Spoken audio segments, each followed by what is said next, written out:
दोस्तों नमस्कार। RPSC exams YouTube channel में आप सभी का स्वागत है। हमारा जो यूनिट नंबर 5 में आज का लास्ट टॉपिक है स्थानीय स्वशासन। इसमें आज हम पढ़ेंगे ग्राम पंचायत, पंचायत समिति और जिला परिषद। इसके बाद नेक्स्ट वीडियो में आपका नगरीय जो स्वशासन है वह पढ़ेंगे। आज पंचायतीय स्वशासन से संबंधित जितनी भी बातें हैं हम इस वीडियो में अध्ययन करेंगे। आप अगर साथ साथ में नोट्स बना सकते हो तो बहुत ही अच्छी बात है। और पंचायती राज से संबंधित आपके जितने भी जो बातें हैं इम्पोर्टेंट, वो सब इस वीडियो में अध्ययन कर लेंगे। थोड़ा वीडियो लंबा है तो आप शुरुआत से लास्ट तक ज़रूर बने रहें। शुरुआत करते हैं कि स्थानीय स्वशासन का प्रारंभ सर्वप्रथम किसने किया था। सर्वप्रथम प्रारंभ किया था वो लॉर्ड रिपन जब वाइसराय थे तब उन्होंने किया था 1882 ईस्वी में। इसीलिए लॉर्ड रिपन को स्थानीय स्वशासन का क्या माना जाता है, जनक माना जाता है। किसे माना जाता है? लॉर्ड रिपन को स्थानीय स्वशासन का जनक माना जाता है। नेक्स्ट है, राजस्थान में पंचायतों को संवैधानिक दर्जा अर्थात आज़ादी से पूर्व जो पंचायतों को संवैधानिक दर्जा दिया गया था वो बीकानेर रियासत द्वारा सर्वप्रथम दिया गया 1928 में। उसके बाद जयपुर ने दिया था 1938 ईस्वी में। तो सर्वप्रथम जो पंचायतों को संवैधानिक दर्जा दिया था वो बीकानेर रियासत ने दिया था। नेक्स्ट बात कर लेते हैं कि अनुच्छेद जो 40 है आपका, वो पंचायती राज से संबंधित है और गांधी जी के ग्राम स्वराज मिशन को देखते हुए संविधान जो निर्माता थे उन्होंने अनुच्छेद 40 में ग्राम पंचायतों को के गठन का प्रावधान रखा था, जो आपके नीति निर्देशक तत्व में है।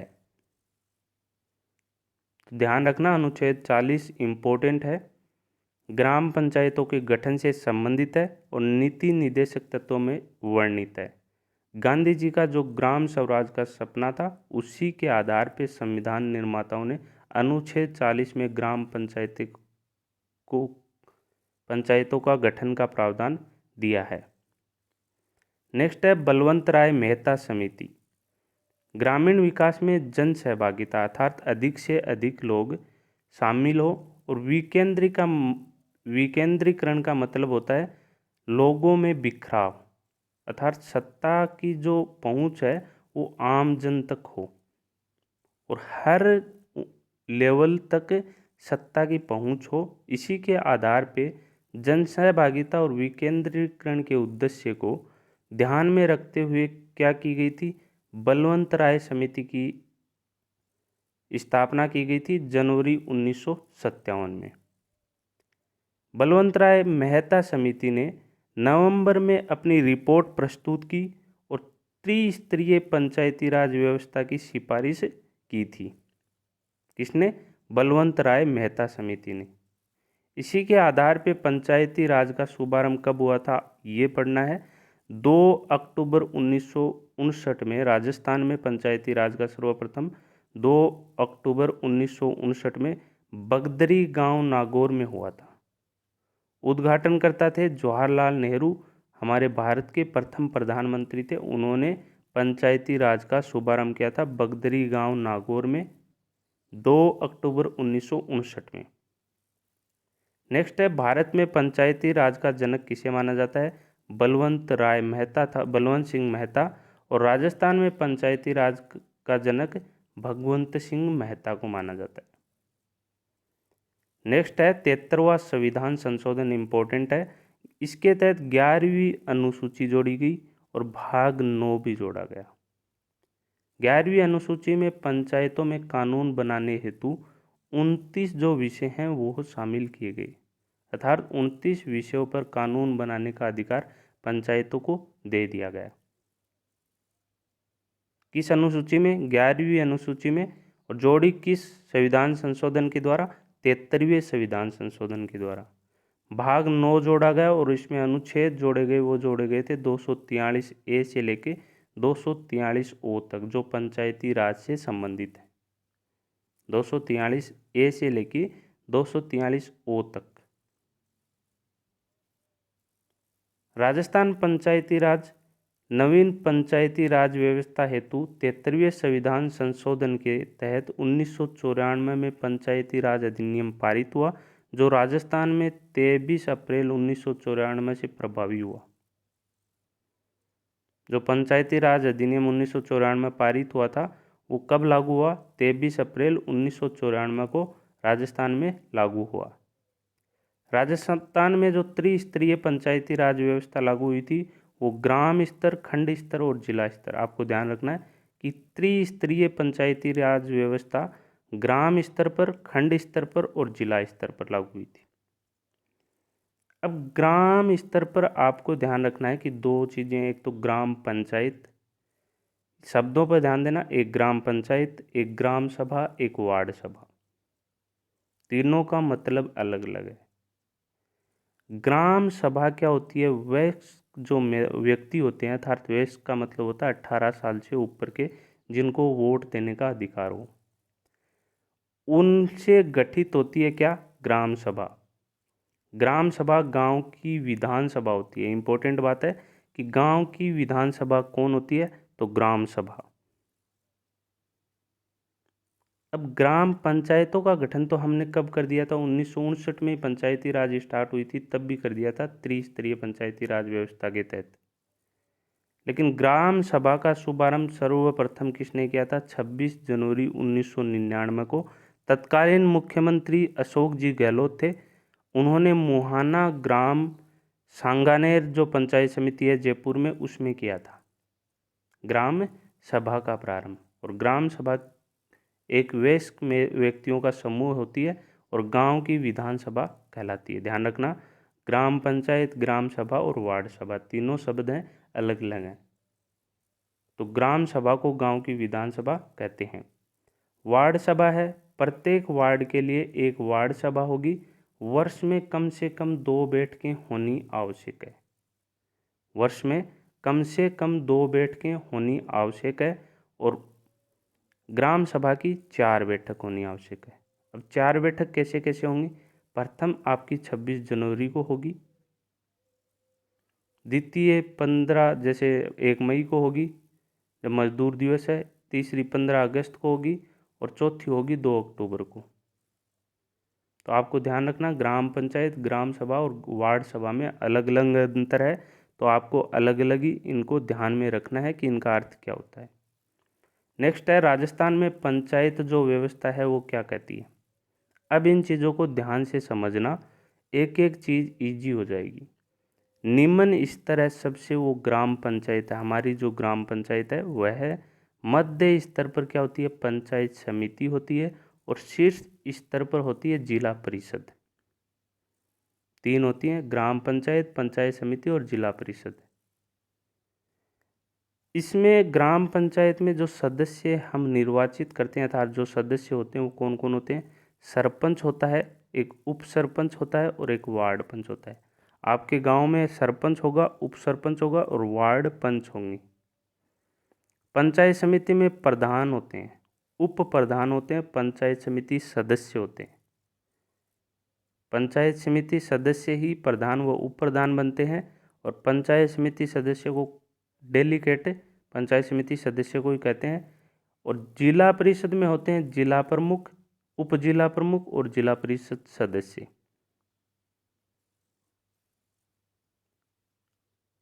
तो ये चीज़ें ध्यान रखनी है कि सदस्य कौन कौन होते हैं। नेक्स्ट है, अध्यक्ष कौन होता है? तो अध्यक्ष गांव जो की होती है ग्राम पंचायत, उसका सरपंच होता है।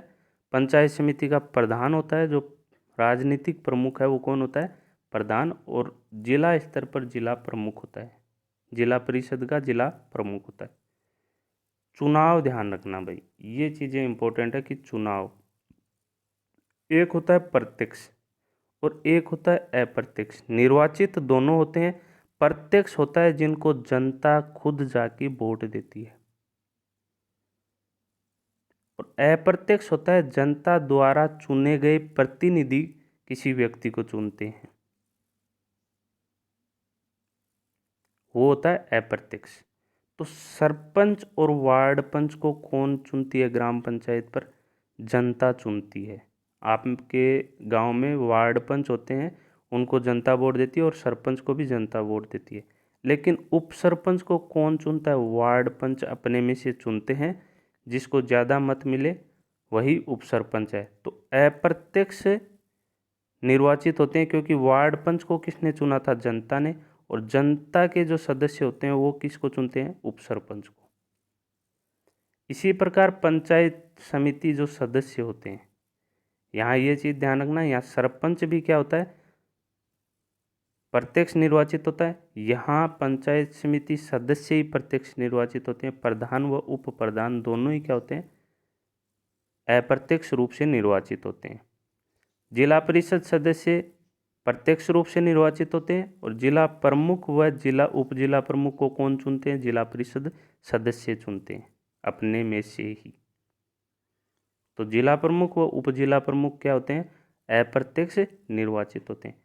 जिन्हें जनता खुद वोट देती है वो तो प्रत्यक्ष, और जनता जिसे चुन की भेजती है और वो जाके क्या करते हैं?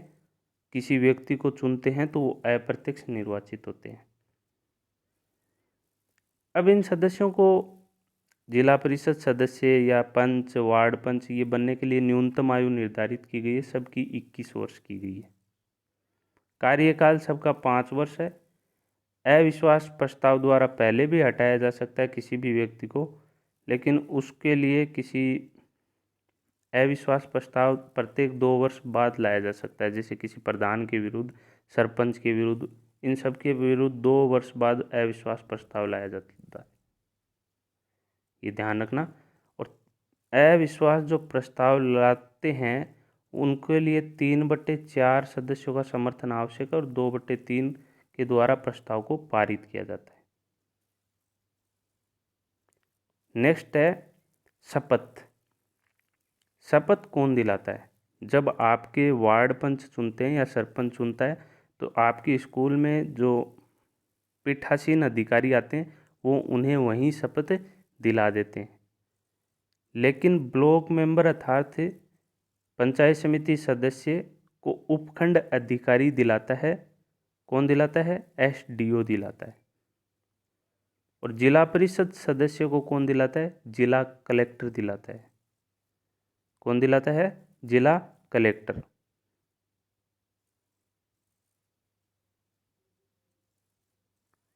अब ये लोग त्यागपत्र किसे दे सकते हैं? ये सभी सरपंच, उप सरपंच और वार्ड पंच, तीनों जो पंचायत समिति में आपका प्रशासनिक अधिकारी होता है, खंड विकास अधिकारी, उसको क्या देते हैं? त्यागपत्र। तीनों ही। कौन? सरपंच, उप सरपंच और वार्ड पंच। लेकिन पंचायत समिति में प्रधान तो देता है जिला प्रमुख को, उप प्रधान व सदस्य किसको देते हैं? प्रधान को ही देते हैं। इसी प्रकार जिला प्रमुख तो देता है संभागीय आयुक्त को, जो संभाग स्तर पर आपका अधिकारी होता है, संभागीय आयुक्त, उसको देता है। और उप जिला प्रमुख व सदस्य होते हैं जिला परिषद के, वो देते हैं जिला प्रमुख को। आपको ध्यान रखना है कि वार्ड पंच, सरपंच और उप सरपंच बीडीओ को देते हैं, प्रधान जिला प्रमुख को देता है और सदस्य प्रधान को देते हैं। जिला प्रमुख संभागीय आयुक्त को देता है और जो सदस्य होते हैं वो जिला प्रमुख को देते हैं। नेक्स्ट है प्रशासनिक प्रमुख कौन होते हैं? राजनीतिक प्रमुख कौन होता है पंचायत स्तर पर? सरपंच होता है। तो यहाँ ग्राम सेवक, जो आजकल ग्राम विकास अधिकारी के नाम से जाने जाते हैं, प्रशासनिक प्रमुख। पंचायत समिति जो मध्य स्तर पर होती है उसमें जो प्रशासनिक प्रमुख होता है वो बीडीओ होता था, खंड विकास अधिकारी। राजनीतिक प्रमुख प्रधान होता है। और जिला परिषद स्तर पर सीईओ होता है, मुख्य कार्यकारी अधिकारी होता है, प्रशासनिक अधिकारी तो। और राजनीतिक प्रमुख होता है वो कौन होता है? जिला प्रमुख होता है। नेक्स्ट है बैठक बुलाने का। अब ये चीज़ समझना, वार्ड सभा की बैठक भी महीने में 2 होती हैं। ग्राम सभा की बैठक कितनी होती हैं? वर्ष में 4 होती हैं। वर्ष में 4 होती हैं ग्राम सभा की बैठक, और वार्ड सभा की 2 ही होती हैं। लेकिन पंचायत होती है ग्राम पंचायत, उसकी महीने में 2 बैठक होती हैं, प्रत्येक 15 दिन में। ध्यान रखना, ग्राम पंचायत की बैठक महीने में 2 होती है, और ग्राम सभा की बैठक साल में 4 ही होती हैं। ये चीज़ें आपको ध्यान रखनी है। और इसके बाद जो है पंचायत समिति, यहाँ महीने में 2 होती हैं, तो यहाँ महीने में बड़ी है तो 1 ही करेगी। और जिला परिषद इससे भी बड़ी है तो 3 महीने में 1 करेगी बैठक। बैठक में भाग लेने वाले सदस्य कौन कौन से हैं? तो अब ये तो पता ही है, जो निर्वाचित सदस्य हैं अर्थात जो राजनीतिक रूप से चुन के आए वो तो लेंगे ही लेंगे। इसके साथ जो आपके प्रशासनिक प्रमुख है वह भी लेगा। उसके अलावा देख लीजिए कौन कौन लेंगे। उस ग्राम पंचायत ग्राम स्तर पर जो बैठक होती है अर्थात ग्राम पंचायत, उसकी बैठक में भाग कौन कौन लेंगे? उस ग्राम पंचायत का अगर ब्लॉक मेंबर है, पंचायत समिति सदस्य या जिला परिषद सदस्य है या विधायक, ये सब नामित सदस्य, ये सब क्या कर सकते हैं? भाग ले सकते हैं पंचायत ग्राम पंचायत में। और पंचायत समिति में भाग लेने का अधिकार किसको है? प्रधान, पंचायत समिति सदस्य, उप प्रधान, ये तो लेते ही हैं। सभी सरपंच, ये ध्यान रखना कि पंचायतों को मजबूत बनाने के लिए सभी सरपंचों को पंचायत समिति की बैठक में भाग लेने का अधिकार दे दिया गया। विधायक लेता ही है, वहाँ का क्षेत्रीय विधायक जो उस क्षेत्र विशेष से आता है। जिला परिषद सदस्य जितने भी हैं और प्रशासनिक प्रमुख होता ही है। नेक्स्ट है जिला प्रमुख। जिला परिषद में कौन लेता है? जिला प्रमुख और जिला परिषद सदस्य लेंगे। यहाँ सभी प्रधान लेंगे। जो सरपंच होते हैं वो तो ऊपर जाके भाग लेंगे और यहाँ के प्रधान हैं वो इसमें जाके भाग ले सकते हैं। समस्त विधायक जिले के, लोकसभा सदस्य लेगा। राज्यसभा सदस्य यदि उस क्षेत्र का हो, किस क्षेत्र का? जिस क्षेत्र में जिला परिषद है। और जिला कलेक्टर और मुख्य कार्यकारी अधिकारी ये सब भाग लेते हैं। अब बात कर लेते हैं कि वर्तमान में इनकी संख्या में कुछ परिवर्तन हुआ है। तो नई पंचायत जो बनी है वो कितनी हो गई? 11,152 हो गई। 9,888 थी पहले, अब 1,264 का नया गठन किया गया है। इसी प्रकार पंचायत समिति 343 हो गई। 295 थी पहले, अब 48 का नया गठन किया गया है। और 33 क्या है? जिला परिषद है। सर्वाधिक जो फिलहाल आपकी ग्राम पंचायत गठित की गई है वो बाड़मेर में की गई हैं। कितनी? बाड़मेर में की गई हैं। सदस्य संख्या है, कितनी सदस्य संख्या होगी ग्राम पंचायत में? तो 3,000 अगर लोग होंगे तो उन पे 9 सदस्य होंगे अर्थात 9 वार्डों का गठन होगा। अगर इससे अधिक जनसंख्या है तो प्रति 1,000 पर 2 सदस्य अर्थात 2 वार्ड बढ़ जाएंगे। किसमें? ग्राम पंचायत पे। अब पंचायत समिति में 1 लाख जनसंख्या पे कितने वार्ड होंगे? 15 वार्ड होंगे। और अगर इससे अधिक जनसंख्या है तो 15,000 पे 2 सदस्य बढ़ जाएंगे। जिला परिषद में 4 लाख जनसंख्या पर 17 सदस्य अर्थात 17 वार्ड और अधिक होने पर 1 लाख पर 2 सदस्य बढ़ जाएंगे। ध्यान रखना, 1 लाख पे 2 सदस्य, यहाँ 1,000 पे 2 सदस्य, यहाँ 15,000 पे 2 सदस्य, यहाँ 1 लाख पे 2 सदस्य। यहाँ ध्यान रखना 3,000 पे 9 वार्ड, 1 लाख पे 15 वार्ड और 4 लाख पे 17 वार्ड। ग्राम पंचायत, पंचायत समिति और जिला परिषद। अब है कुछ महत्वपूर्ण तथ्य पढ़ लेते हैं आपकी पंचायत समिति से संबंधित। कौन किसकी कितनी उम्र होनी चाहिए, क्या क्या होनी चाहिए, ये सब पढ़ चुके हैं। अब है महत्वपूर्ण तथ्य। राजस्थान में ग्राम सभा होती है, उसकी वर्ष में कितनी बैठक होती है? 4 बैठक। और ग्राम पंचायत की महीने में 2 बैठक होती हैं। ध्यान रखना, ग्राम सभा की बैठक कितनी होती है? वर्ष में 4।